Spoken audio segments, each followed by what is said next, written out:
I never thought it would come to this. Me, lying in another man's arms, tangled in sheets that weren't mine, my heart pounding in guilty rhythm. I told myself it was just excitement, just escape, just something temporary to fill the cracks in my marriage. But when the door opened that night, and I saw him, my husband, standing there, everything inside me shattered. David, my husband of 6 years. The man who once loved me so fiercely that he'd cross oceans if I only whispered. I thought I had him figured out. I thought I knew his limits, his temper, his breaking point. I thought if he ever found out there would be shouting, rage, broken furniture, tears. That was the scene I had rehearsed in my head. The storm I feared but also thought I could somehow control. But when he walked in, he didn't scream. His eyes landed on me, then on the man beside me, Ethan. A coworker I'd convinced myself was harmless company, until harmless turned into touches, and touches into stolen nights. David's face didn't twist with fury. His jaw didn't clench. He just stood there, watching, like a man staring at a painting he couldn't understand.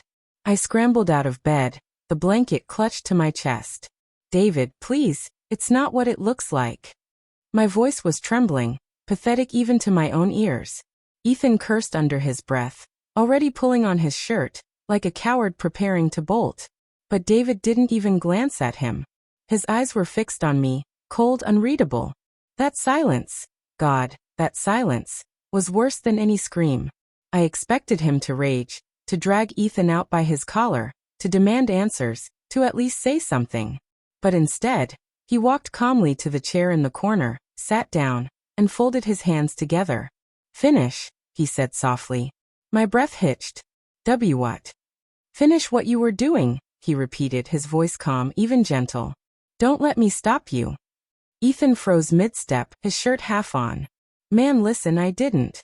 Leave, David interrupted, not even sparing him a glance. His tone wasn't loud, but it carried weight, the kind of command that made men obey. Ethan didn't argue. He grabbed his shoes and slipped out, leaving me trembling in the silence with the man whose love I had betrayed. I expected David to follow him, to hit me. Instead, he leaned back in the chair, his eyes steady on mine. Sit, he said. I hesitated, the blanket still wrapped around me like a shield. My legs felt weak as I perched at the edge of the bed, unable to meet his gaze. Do you love him? He asked. The question was sharp, but his tone remained calm, too calm. I shook my head violently. No, it's not like that, I swear. It was a mistake. I felt lonely and so you chose him. David finished for me, his voice flat. Tears blurred my eyes. I'm sorry, David, please. Sorry, he repeated, almost to himself, like he was testing the word on his tongue. Do you know what I did tonight, Emma?